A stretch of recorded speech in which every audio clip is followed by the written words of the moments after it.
大家好，欢迎收看四姨太今天为大家带来的精彩内容。前阵子华晨宇火星演唱会冲上热搜，演唱会预售以3秒钟被抢空的结果结束，就连他自己弹钢琴的手也没能抢着，还因为和粉丝打赌输了剃了寸头。华晨宇的演唱会门票难抢是常态，去年的鸟巢演唱会就曾加场，依旧是一票难求。出道6年，华晨宇俨然成为新生代歌手的翘楚，也开始被不同年龄层的人接受。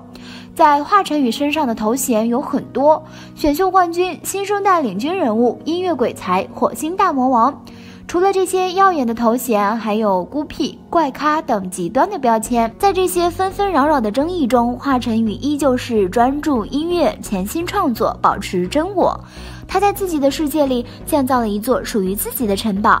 2013年快乐男声长沙唱区10强决选赛场，23岁的华晨宇凭借原创的无字歌全票晋级长沙唱区10强，这引起了很多人的质疑，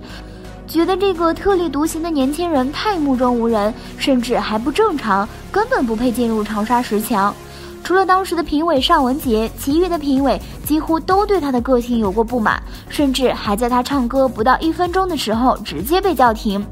而当时已经是网络力量体现的时候，所以华晨宇在网络上也成为了众矢之的，纷纷指责这个另类的年轻人在搅乱华语市场，在变质音乐品质，更有甚者直接谩骂当时的播出平台湖南卫视有黑幕，指责华晨宇用了不正当手段竞争。总之，那年夏天，关于这个火星来的4次元青年华晨宇的话题从未停止过，而当时全力为他保驾护航的尚雯婕也被连带责任了，被粉丝骂得不轻。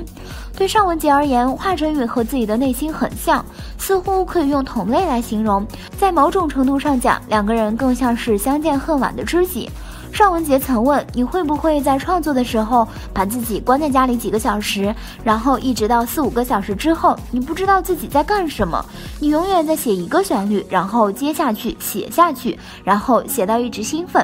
然后周边发生任何事情你都完全没有知觉，也不知道自己饿不饿，也不知道自己在哪里。华晨宇说，你怎么知道？尚雯婕说，因为我也是这样的。如今想起来，若不是当时尚雯婕的伯乐之恩，估计也没有如今的华晨宇了吧。后来华晨宇一路过关斩将，拿到了当年那届快乐男声的总冠军，并发表首支个人单曲《我和我》。从这开始，华晨宇的心路可谓是绿灯全开，一路顺畅。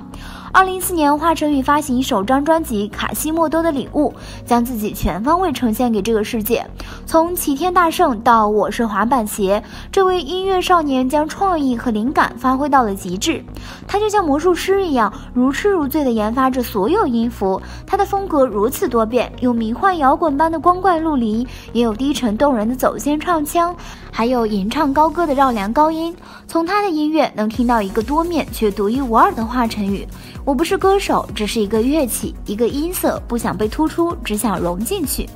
当然，这一年的华晨宇还干了一件有争议的事儿，那就是录制了湖南卫视真人秀节目《花儿与少年》。这档节目直接将此前观众对他未消耗完的愤怒加倍的还给了他，什么巨婴、双双低、自私这样的词汇伴随着收视率一路飙升。自媒体上一些以华晨宇为话题的各类文章更是层出不穷，仿佛这个世界只要你是华晨宇的反面，你就是当代主旋律，更是正经人才。但华晨宇却从未有过解释，也从未有过任何回应的言辞，就像他在节目里常说的一句，随意点。无论是2013年快男舞台上，还是花少节目中，个性散漫慵懒，神态总是游离在外的华晨宇，总是一副事不关己的状态，总感觉这就是一个被家人宠坏了的小孩，就是那种衣来伸手饭来张口的笨小孩。更深刻的解读，更会觉得这个时刻随意点的大孩子简直不可理喻，不懂得分担，不懂得为他人着想，绝对不会是家人口中别人家的孩子。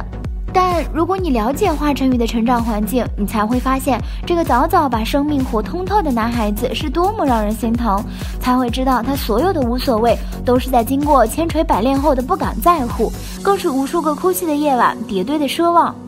华晨宇家里是做银矿生意的，2、3岁父母离婚后，他很长一段时间没有见过母亲，父亲对他也很严厉，从不表扬他。小时候的华晨宇经常在房子里坐一整天，看着墙壁发呆。直到10岁时，他有了新妈妈，他才发现父亲开始变得开朗了。而且妹妹出生后，父亲经常会逗妹妹笑。快男亲近8时，其他选手的父母都亲自到场，唯独华晨宇的父母没有来。出道很久之后，华晨宇给自己父亲的备注都是华老板。被保姆陪伴长大的华晨宇是被逼着成长的，现实根本不允许他有丝毫的求助或示弱，所以他变得特立独行，变得与众不同，变得与这个世界格格不入。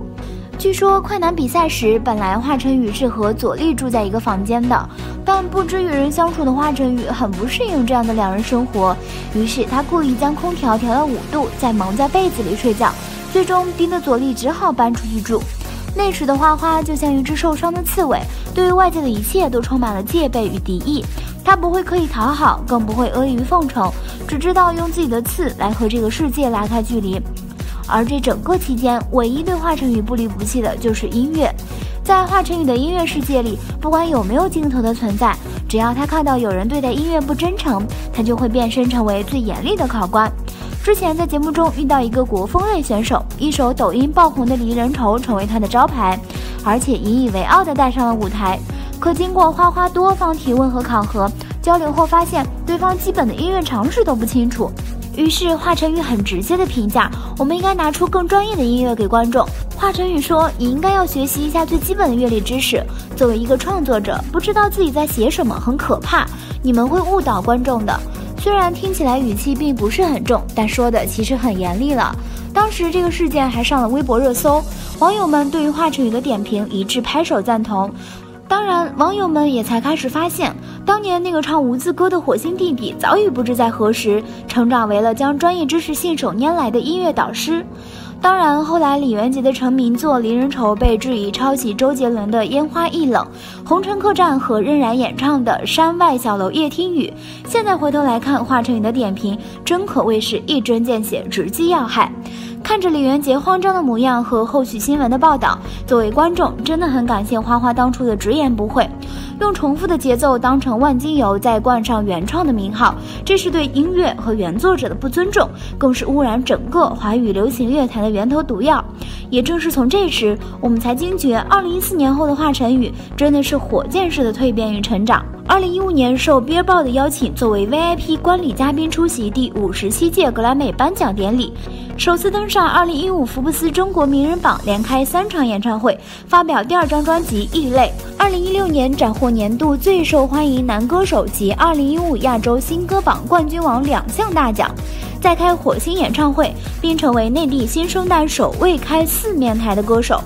揽获亚洲新歌榜2016年度盛典最佳男歌手奖，获2016妈妈亚洲最佳艺人中国区，并为多部影视剧演唱主题曲及插曲。2017年第3张专辑《H》发行，担任了《明日之子》的明星导师，为电影《悟空传》创作演唱的主题曲《齐天》更是吸粉无数。2018年作为首位补位歌手加盟了歌手2018，并获得总决赛亚军。在鸟巢体育场连开2场演唱会的战绩，让华晨宇成为史上第1人。2019年更是带来了与火星的孩子对话、好想爱这个世界啊这些好听的歌曲。而在刚刚迎来的2020年，华晨宇不仅带来了《7重人格》这首震撼人心的歌曲，还听说即将参与湖南卫视综艺节目《歌手》升级版《歌手当打之年》。目前首发阵容已公布，歌并不是很期待，但还是会为了华晨宇去看的。毕竟听花花唱歌真的是一种幸运。一太记得看 B 站时，无意间看到过外国人看华晨宇唱歌的反应，都是张着嘴一脸震惊，表示不敢相信。尤其是看到他和苏诗丁合唱的那首《南屏晚钟》，更是惊叹。对生活随意的华晨宇，害羞腼腆的华晨宇，爱吃爱笑的华晨宇，在对待音乐这件事上真的是死磕到底，对音乐的爱近乎癫狂。下了舞台，他是个生活不能自理的大男孩。上了舞台便是爱谁谁的王。华晨宇这个两面一心的大男孩就像一种革命，猝不及防地闯进了华语乐坛，推翻普遍喜好，消灭偏见，大喇喇地做着他的4次元音乐，也渐渐渗透所有人的生活中。华晨宇与众不同，与众相通。好啦，今天的视频呢就分享到这里啦。如果喜欢四姨太的视频，就请多多点和关注，四姨太每天都会更新精彩娱乐资讯哦。